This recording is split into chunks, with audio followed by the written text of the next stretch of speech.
Thank you, Mr. Chairman, Ranking Member. Appreciate your dedication this evening. Certainly been a long day and a late night, members. I was recently asked when I was back home in my district what it's like being my first 5 months here in Congress, and I said, well, it's the busiest place I've ever worked where people don't seem to get anything done. And, members, people sent us here to work. A lot of fighting, but we ought to think about replacing that word fight with the word work, occasionally get something done. I've got here a Democrat recommendation document on these amendments. I suspect you all got one on your side with some different recommendations. And there's over 100 amendments, and it's all green except for one, which is mine, it's red.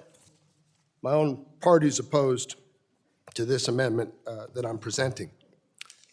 But see, members, that's what political courage is actually having the backbone to stand up to your own party when it's not right for your district. And political courage is lacking in this institution in our current day.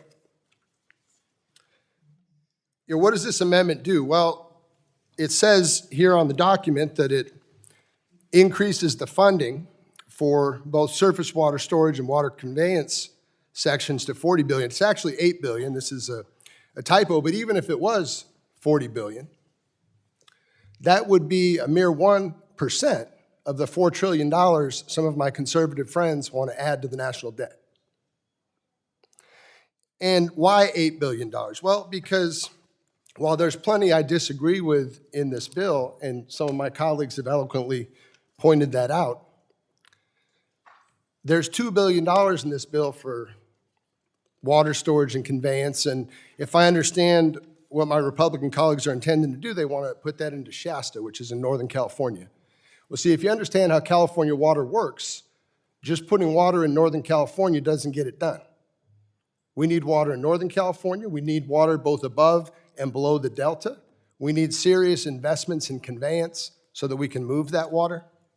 I've got a list that I'll be sharing with the chairman and the subcommittee chair of 24 projects that you could add to the Shasta project. And instead of, for the cost of $2 billion, getting a little over 500,000 acre-feet of water, you could get over 2 million acre-feet of water and actually solve some of California's water problems, which doesn't just benefit California, but benefits many states. It's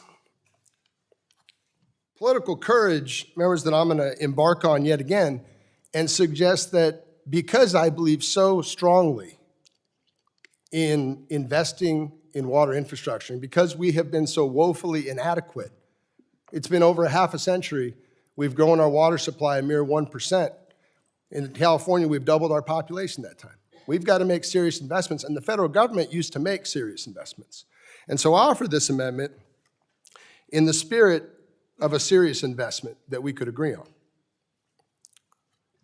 But I want to be clear, there's plenty in the bill that I think needs to go, that is de-investing in energy and other important things that are going to benefit the American people. And so the political courage I'm going to suggest is I'm considering supporting this today, not just this amendment, but your proposal, in hopes that by modeling the behavior of political courage, maybe I can inspire some on the other side.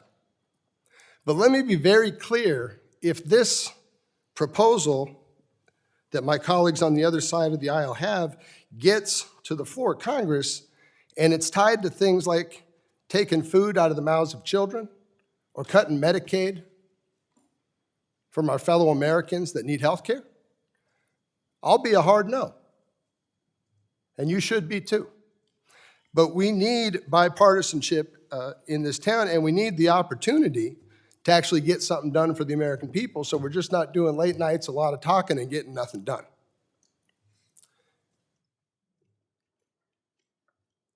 I hope that this demonstration of political courage creates the opportunity, as I extend my hand across the aisle, that some folks around here will start extending their hands across the aisle And maybe we could actually turn things around for the American people.